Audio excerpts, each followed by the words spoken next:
ক্ষমতায় যেহেতু যাবো না, তাহলে কিছু ভালো কথা বলে রাখি।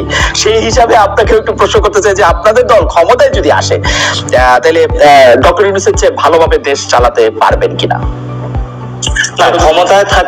ক্ষমতায় থেকে যদি দেশকে ভালো মতো চালাতে হয়, প্রথমত আপনাকে সিস্টেম বিল্ড আপ করতে হবে।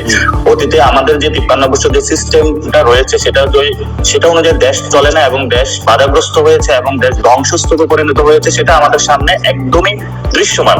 সেই জায়গা থেকে এনসিপি কি ক্ষমতায় আসবে, বিএনপি ক্ষমতা আসবে, সেটা কিন্তু মুখ্য বিষয় না। মুখ্য বিষয় হলো সিস্টেমের মধ্যে কে আসবে। আপনারা দেখেছেন যে কানাডা একটা প্রবলেমে পড়েছে, সেখানে কিন্তু তাদের সিস্টেমে মেক করে দিয়েছে, দলের মধ্য দিয়ে নতুন ভাবে প্রধানমন্ত্রী হয়েছে এবং সেইখানে তারা কিন্তু সেটা ভালো কথাই বলছেন। আমরা এই জায়গাটায় বলে থাকি যে ডক্টর ইউনূস হোক আর যেই হোক, দেশে যদি কোনো একটি সুন্দর সিস্টেম থাকে, যে সিস্টেমের মধ্যে ব্যালেন্স অফ পাওয়ার থাকবে, যিনি প্রধানমন্ত্রী থাকবে উনি কোনো স্বৈরতান্ত্রিক ব্যবস্থার দিকে যেতে পারবেন না। আমরা যদি এমন একটা সিস্টেম তরুণ প্রজন্মের সামনে অথবা দেশবাসীর সামনে দিয়ে যেতে পারি, সেখানে এনসিপি ক্ষমতায় আসুক, বিএনপি ক্ষমতায় আসুক, যে আসুক, আমরা করি বাংলাদেশ। আমি দুইটা প্রশ্ন আপনাদের পেন্ডিং রাখবো। আমার এইখানে গুচ্ছ প্রশ্ন, ব্যবসায়ীদের থেকে চাঁদা নেন, কারা আপনাদের চাঁদা দেয় সেটা আপনারা বলেন না, আপনারা বাড়ি ভাড়া কোত্থেকে দেয় সেটা আপনারা বলেন না, আপনারা 150-155 গাড়ি করে ঘুরে বেড়ান, আপনারা আপনাদের মতো করে চলেন। আমরা বিভিন্ন জায়গা থেকে আপনাদের সম্পর্কে বিভিন্ন কথা শুনি, আপনাদের লোকজন ফোন করে চিফ জুডিশিয়াল ম্যাজিস্ট্রেটকে তুলে নিয়ে যেতে পারে। তো এটা আপনারা কোথা থেকে নতুন রাজনীতির কথা আপনারা এটা বলতেছেন, সেটা একটু আমাদের একটু বলবেন। অনেকেই গাড়ি বহর নিয়ে এলাকায় গিয়েছে, সেখানে আমাদেরই দলীয় ফোরামের আরেকজন সদস্য সেই বিষয়ে বলেছে যে আমরা কিন্তু এটাকে সাপোর্ট করি না, নয়া বন্দোবস্তে আমরা এগুলা চাই না। তো আমি যদি সাথে সাথে আমার একটা ছোট্ট এক্সপিরিয়েন্স আপনাকে বলি, আমি বাড়িতে গিয়েছি, একদম বাবা মায়ের সাথে গ্রামে ঈদ পালন করেছি। সেখানে আমি যে পরিস্থিতিটা দেখেছি, আপনাকে এই যে দর্শকদের মাধ্যমে পুরো বিশ্ববাসীকে আমি এটা জানাতে চাচ্ছি। এক নম্বর হলো শহীদ ফ্যামিলিতে গিয়েছি এবং উনি বিএনপির একজন নেতৃত্বে ছিলেন, তার গলায় ছুরি চালিয়ে তাকে হত্যা করেছে যে ছাত্রলীগ। সে আইনের ফাঁক পুকুরে ঘুরেফেরা করছে এবং তাদের ফ্যামিলির খুব বাজে অবস্থা। ইভেন বিএনপি থেকেও তার ওই ধরনের খোঁজ নেওয়া হচ্ছে না। মানে একদম আমার বলি যে হাজীগঞ্জ চাঁদপুরের একটা উপজেলার একটা তথ্য দিলাম। 2 নম্বরে যারা সেখানে বিএনপির এমপি ক্যান্ডিডেট, তারা সেখানে গেলে দিলাম পার্ক বানিয়ে হই হুল্লাড়ে ব্যস্ত এবং সেখানে যে জনগণের যে বেসিক নিড, জনগণের কাছে যাওয়া, কেউ ওইভাবে যাচ্ছে না। এবং সেখানে আপনি তো যাচ্ছেন, মানে আপনারা আমরা যাচ্ছি এবং মানুষের সাথে কথা বলার, একটা ইলেকশনের উদ্দেশ্যে যে আমরা গিয়েছিলাম সেটা নয়। বর্তমান পরিস্থিতিতে কি চলছে, জনমানুষের যদি আমরা চা দোকানে কথা না বলি, সেই পরিস্থিতি কিন্তু মানুষের জায়গা থেকে আমরা বোঝার চেষ্টা করতে পারবো না। এবং সেখানে আমরা যখন একদম প্রান্তিক লেভেলে গ্রামে গিয়ে কথা বলেছি, সেখানে আমরা দেখেছি মানুষের ক্ষেত্রে যখন সার্টিফিকেট এখনো অ্যাপ্রুভ করতে যায়, সেখানে কিন্তু যারা আগের টার্মের আওয়ামী লীগের এখনো কিন্তু লোকাল গভর্নমেন্টে তারা রয়ে গিয়েছে এবং তাদের নিয়ে স্থানীয় যিনি সংসদ সদস্য, মানে ভবিষ্যতে যে কোনো দলের বড় দলের আসবেন, তারা কিন্তু প্রতিনিয়ত মিটিং করছেন।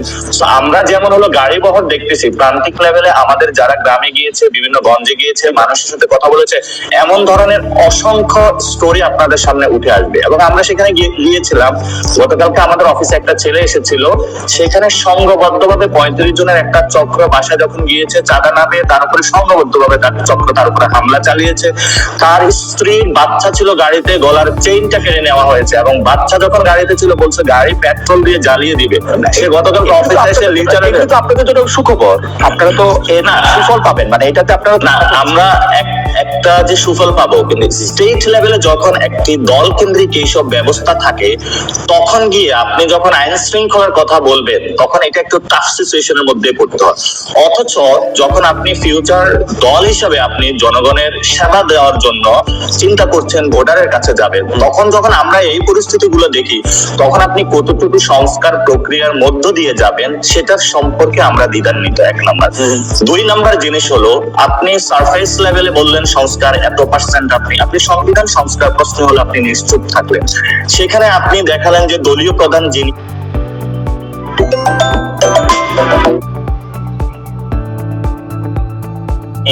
উনি কিন্তু হলো প্রেসিডেন্টের সাথে পরামর্শ করে, প্রেসিডেন্ট তার সাথে পরামর্শ করে আবার বিচার বিভাগে দিচ্ছে, নির্বাহী বিভাগ দিচ্ছে, লেজিসলেটিভ আইনসভার মধ্যে দিচ্ছে, এবং এটা তো ঈশ্বরের চেয়ে বড় শক্তিশালী সে হয়ে উঠতেছে।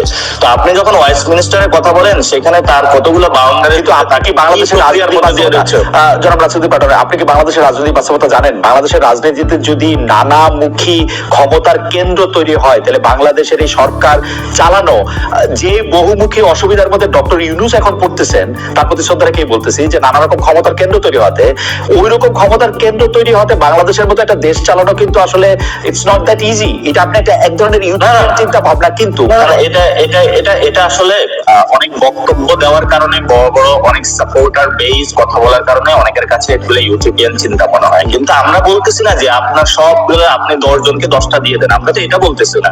আপনি ব্যালেন্স অফ পাওয়ার করেন, আপনার জবাবদিহিতার জায়গাটা কোথায়? আপনি সংসদে যখন যাচ্ছেন তখনও জবাবদিহিতা নেই, বিচারালয়ে যাচ্ছেন জবাবদিহিতা নেই, আপনি যখন নির্বাহী বিভাগে, আপনি আমাকে এক্স্যাক্টলি বলেন তো ডক্টর ইউনূসের জবাবদিহি কার কাছে আছে? আপনার যে সরকারটা প্রলং করছেন, এইটার জবাবদিহি না, এটা আমি স্ট্রংলি বিরোধিতা করি, কারণ আমরা ডক্টর ইউনূসের সরকারকে প্রলঙ্ঘিত করার কোনো ইচ্ছা আমাদের নাই। আগের বক্তব্যে আপনার বক্তব্যের সারাংশই তাই ছিল যে উনি যেভাবে দেশ চালাচ্ছেন, উনি যে উদাহরণগুলি সৃষ্টি করছেন, উনি যেভাবে এটা করছেন, আপনি বলতেছেন না, কিন্তু উনি কার কাছে? না, সেটাই আমি উনি ভারতীয় প্রধানমন্ত্রীর সাথে যে দেখা করার জন্য এত ডেসপারেট হয়ে তার সাথে দেখা করলেন, সেইটাই বা উনি কার কাছে জিজ্ঞেস করছেন? চীনে গিয়ে উনি কারে কি কি বলবেন সেইটাই বা কোথায় আলোচনা করছেন? হ্যাঁ, সেটাই যে আপনি যখন বললেন যে আমার বক্তব্যের সারাংশ আসতেছে যে ডক্টর ইউনূস প্রলঙ্ঘিত, কিন্তু সেখানে আমরা বলছিলাম যে 1000 যারা শহীদ হয়েছিল, আমরা যারা মাঠে লড়াই করেছিলাম, আমরা বলেছিলাম ডেমোক্রেটিক একটা প্রক্রিয়ার মধ্যে দেওয়ার জন্য। ডেমোক্রেটিক প্রক্রিয়ার মধ্যে যখন আমি এই কথাটা বলতেছি, তখন আমরা এই কথার সাথে কিন্তু সাংঘর্ষিক ডক্টর ইউনূসকে প্রলঙ্ঘিত করা, ফলত আমরা ডক্টর ইউনূস কতদিন থাকবে সেই বিষয় বা প্রলঙ্ঘিত করা, এই বিষয়ের সাথে আমরা একমত নই। আমরা বলেছি ডেমোক্রেটিক একটা প্রক্রিয়ার মধ্যে যাওয়া, একটা সিস্টেম ডেভেলপ করা। রাজনীতি পাঠালে আপনি যদি ওই জায়গা থেকে শুরু করেন যে আসলে প্রথম এই যে হামলা, কারো উপরে একদম বিচার করে ফেলা, চল দেখা আসি, এইটার মধ্যে এটা শেষ করে দেই, এগুলো আপনারা শুরু করছিলেন আসলে, বা আপনাদের কাছাকাছি জায়গা থেকে শুরু হয়েছিল? আপনার